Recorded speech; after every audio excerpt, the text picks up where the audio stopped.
and ciao. What's up, everybody? All right, I want to talk about do's and don'ts when you come here. Tips and tricks kind of type thing. Smash the like button, it helps with the algorithm. I know some of you forget to smash the like button, so I'm reminding you now to smash the like button. I'd appreciate it if you could. Comment if you haven't, and make sure you're subscribed, because why wouldn't you want to be subscribed to get all the new updates?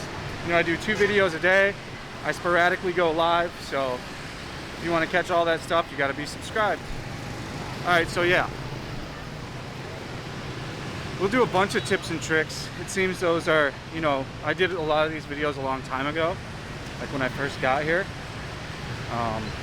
of what I recommend do's and don'ts.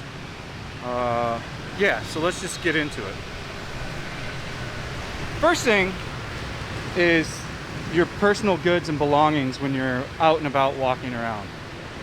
If you're a guy, I recommend a man bag if you don't have a lot of stuff with you. You know, one of the bags that goes across the chest. String it up tight so it's right on your chest and it's all the way strapped across so somebody just can't grab it if they want to. That's a good idea. I can pull my mask down, no one around. So yeah, get a man bag. I would have never bought a man bag till I got here. I thought they were, you know, man purses, whatever. Now I'm a full-on, you know, believer and highly recommend it. I use a backpack because I always have my camera gear on me. You got to realize I shoot 2 to 4 videos a day. I work every day, 7 days a week at my YouTube thing, so I'm always carrying around gear, extra batteries, backup camera, everything, the whole 9 yards. So definitely a man bag. Same if you're a woman, I'd probably say a purse is out. Something more controllable, you know what I'm saying? Like some kind of bag that is across your chest that's tight. Don't walk around with a bunch of money. 3 million tops.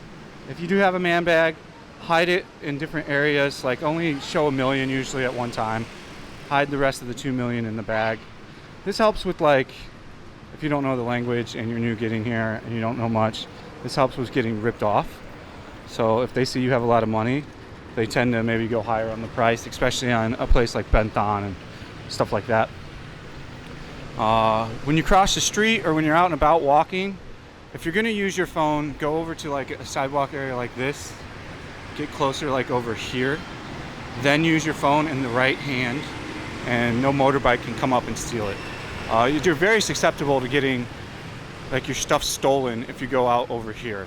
Like if you're using your phone over by the sidewalk, especially if you take a crosswalk, it's very easy for your phone to get stolen at the crosswalk. Like, because a guy whipping by in a moped can just snatch it from you, you know? I went to check out the Fremont Street again, still not open. Very close though, all the lights are on, they're starting to clean it up, so I'm suspecting in the next few days. So we're gonna do 2 information vlogs today. But yeah, you've got to be really aware of where you're using your phone at. It's like the number 1 stolen thing here is phone. District 1, you're going to be okay for the next topic. District 2, you're probably going to be okay. District 7, you're probably going to be okay. The rest of the districts, like if you're a lady out by yourself and it's 7, 8 p.m., you very might well get like attempted mugged where they try to take your bag. So be aware of that, what area you're in, how late you're walking around. You know, use brain power on this one. Be aware of what's going on. Oh, terrible music we got across the street here. They've got the motto, the Vietnamese motto, if we play loud music, people will come. And nobody's been coming to this place yet. They've been doing terrible as far as, business. And none of the businesses ever do well. It's switched hands here twice over here already in a matter of 2 years. Hopefully we can get away from this music quickly. And for anybody that has a young YouTube channel, less than 500 subscribers, you don't have to worry about music demonetizing your video. You don't have ad revenue. And what I've learned, almost no one goes back and watches your first videos from when you were a small channel. Very rarely do I have someone comment on a real old video I shot before monetization. So we've covered a few more basic things. when it rains, these sidewalks become very slick and they get on an extreme angle. So be wary of crossing that angle when it's raining. Make sure you're looking down and you got your footing correct. Yeah, that's a big one. I've had 2 or 3 friends fall hard, and like, I'm talking hard, so where, you know, my buddy messed up his hip for a week when he fell on one of these sharp inclines when it was raining. The next thing I want to talk about is motorbikes. If you've never rented a motorbike or never even driven a motorbike, do not make Vietnam your first experience. Yes, there'll be some people on here that are like, I get in there, I have my first motorbike experience, no problem. More often than not, I'd say it's 80-20. Anyone that usually has a new motorbike experience gets in a crash within a week. So you could maybe do your first scooter thing here if you got a twist and go and went and practiced in like some kind of large area where no one else is around for a few days. But I just don't recommend that. It's so easy to go sign up for a course to learn how to drive a motorcycle, scooter, and wherever you're at. I'm sure every country facilitates this in some kind of way. If you're planning to do some kind of motorcycle adventuring, motorbike adventuring, it would be wise of you to definitely go and practice at your place. Maybe even rent a scooter if you don't want to take a class, and just learn the lay of the land and understand that traffic's super intense in Saigon. It's very fast. It's all close calls. Almost no traffic laws are abide by. It's literally the wild, wild west of traffic. So you've just got to be aware that it's not just going to be some peachy ride. Especially if you have no motorbike experience, I highly do not recommend thinking about doing like a 400-kilometer I'm trekking all over Vietnam motorbike tour.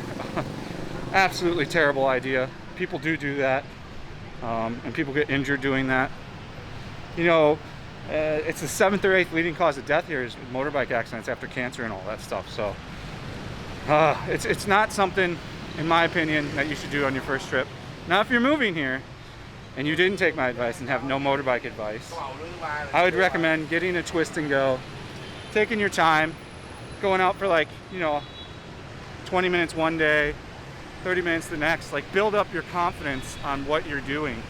Take your time. There's some thirst traps over here taking some photos. The other chick had her tatties out and everything when I came by the first time.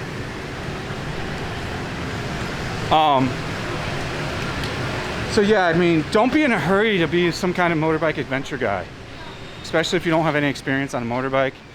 Now, if you're planning to buy like an actual motorcycle here and you don't have any motorcycle experience, 100% take classes in your native country. Other big things I wish I did before I came here, but realistically I didn't even have time. I would have liked to have learned basic Vietnamese. This is a pretty big one. Can you get around here without knowing Vietnamese? Yes, just fine. Anywhere, small rural areas, everywhere fine. Hand language, pointing at things, kind of a universal language. So yeah, you can get around, and it's pretty easy in my opinion. No big problem. But would I like to have had basic Vietnamese knowledge when I got here and currently? Yeah. Oh yeah. For sure, yeah. Probably the biggest mistake I made was not dedicating just an hour a day for the year plus I had planned to move here. I probably would have been proficient at like all the basic words, I tend to just study vocabulary, and because even though if you're not speaking it right, they know what you're saying when you piece together vocabulary words. So it's more tonal here and a little bit different, but definitely if you're learning like Japanese, you can pretty much learn vocabulary. Korean, I just learned vocabulary when I learned Korean. And then it's easy to learn a language if you're watching like TV in that language and then have English subtitles. I've learned 40 Korean words just from watching Korean dramas the past 6 months to 8 months with Winnie. So, I learned a lot of Japanese. Not a lot, but I learned quite a bit of Japanese on top of the Japanese I took in high school from watching a lot of manga, or watching a lot of anime, reading a lot of manga, that I kind of knew what I was reading, but not really. So like, you just listening to the music, all of it, like, if you immerse yourself in the languages, everything, I think it's a little easier to learn. I'm not a language learning expert, and none of the shit I'm giving is expert advice. This is just fat and broke telling you what I would advise, tips on not to do, and what you should do before coming here.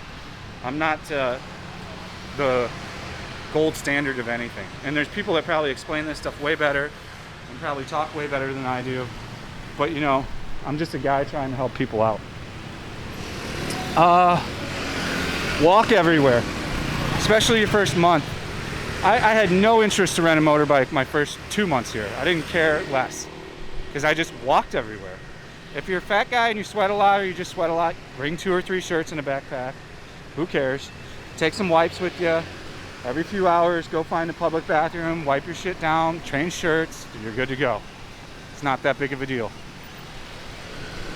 And if you are a big guy and you're trying to lose weight, walking's great. I mean, look how many steps I've gone today. 10,000 steps almost I'm at right now. And I'll walk another, who knows how many more steps. Probably 5,000 more. So that's been my goal is lately, is to get 15,000 steps, around 1,000 calories burned with my workout. It sucks that my gym's closed. I'm hoping they open it back up. So I've been without a gym for 2 weeks now. It's been quite a while. So I'm hoping that improves. Sorry if the wind is messing with the microphone. Plan your money wisely. You know, plan your money. I only came here with like 3 grand, but I had a then operating IT business before it went defunct from kind of the economy not going so well in California, and then coronavirus just nailed it in the coffin.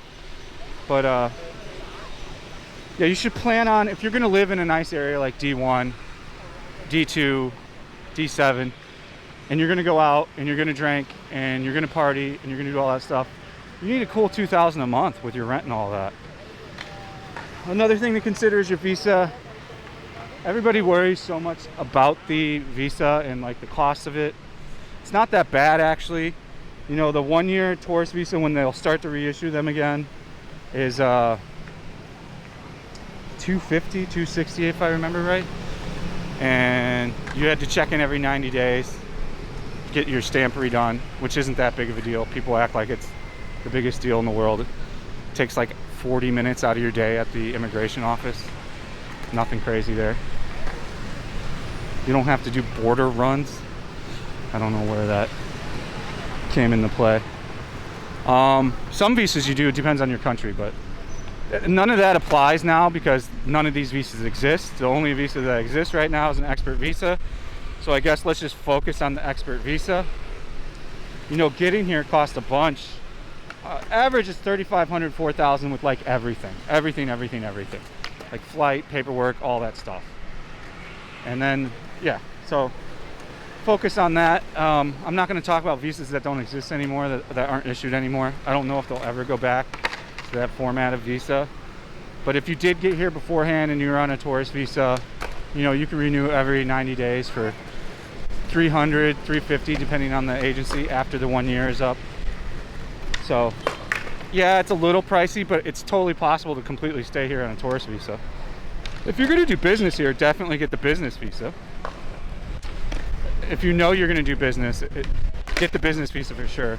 I don't ever sign off on faking the visa and getting a paid for like expert visa or like an LD1 investment visa. I don't recommend that route. I mean, you can do it. It's easily done. Many expats do it, but they don't know any information about the company they're in. There's just too many questions, in my opinion, and I don't think Vietnam's going to always just turn a blind eye to that. So you're putting your hands in something you don't know anything about, and they don't give you much. There's no transparency with those type of visas. So that's up to you. That's a decision you have to make. I'm not going to preach on that, and there's plenty of people out there that can facilitate you getting those sorts of visas. But it's easier to stay here than most people think, and it's not as expensive. Let's just say that. I'm not going to go into like super in depth about like all the different various options and stuff. Let's go walk down here. That there are, but it's totally doable. Everybody keeps asking me about my visa. Don't worry about my visa, guys. But soon I'll have the marriage visa, so that's like 3 years, I think. And then eventually I can just file for permanent residence. So that'll be the path that will be taken for all those with bated breath waiting to hear all my personal visa information. Which is so weird. This guy just stopped. Okay, cool. I'll go. Other things we can talk about. I don't want to miss anything. I've been on a roll here. I've been pretty good. But let me make sure I'm not missing anything. You know, I'm gonna do more of these. There's always gonna be more of these as I remember things and stuff like that. Zipper shorts. I don't know if I covered it, but zipper shorts are awesome if you don't want to wear a man bag. That's what I used my first 4 months, and I didn't lose anything. Knock on wood. I've only had a cell phone stolen and lost a cell phone when I was super fucking wasted on weaving. So both of them my fault. Other than that, never lose shit. I always got zipper pockets. I always have a man bag or a bag. And you don't need those stupid bags that other expats peddle on their channels that got some lock where they say you can lock it to a table and shit. In Vietnam, if you leave your bag somewhere and it's on a table, they're just gonna take the table apart. Your stupid little lock bag that's all heavy as shit and dumb looking isn't gonna do shit. So maybe if you tied it to like a pole like this, but you know what I'm saying? You just need a good bag, and you got to keep an eye on your stuff. You can't leave shit when you take a piss, sadly. I mean, some places you can. Like, you know, at Pasture Bar, if I've got my bag hung up on under the table, I can go take a leak, and I don't have to worry about it because it's inside the bar and there's staff standing around. But even then, I almost always still take it, especially if my camera equipment's on me. You never want to leave stuff out. I think that's kind of anywhere. If you well, not so much, but I mean, if they see opportunity, they're going to take it. That's what you have to be aware of. So just, you know, be cognitive about that kind of stuff. Be aware. Oh, here's Fatty's. Place is like an expat mecca. It's okay. Yeah, I have no problem with it. I met a few good blokes in here the one time I've been in here. Twice. Maybe 3 times. I think I came and played darts one night with Jimbo. Then we went off to other bars.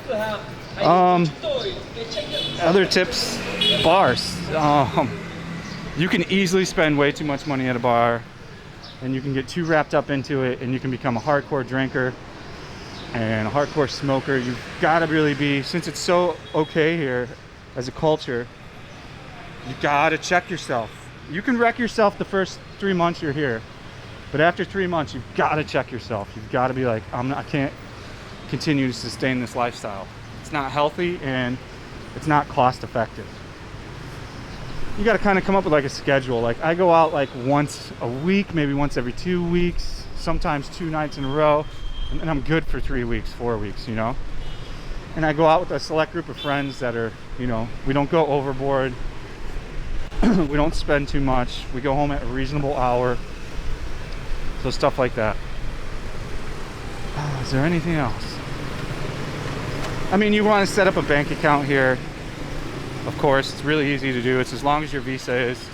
So you just take your visa in with your passport. They'll set up an account for you. They used to just issue you a Visa card right away, but they changed that in July. Now I think you got to be here a year to get a Visa card, which is kind of a pain in the ass for pulling money out. They constantly change the rules on stuff though. It's just kind of how they are.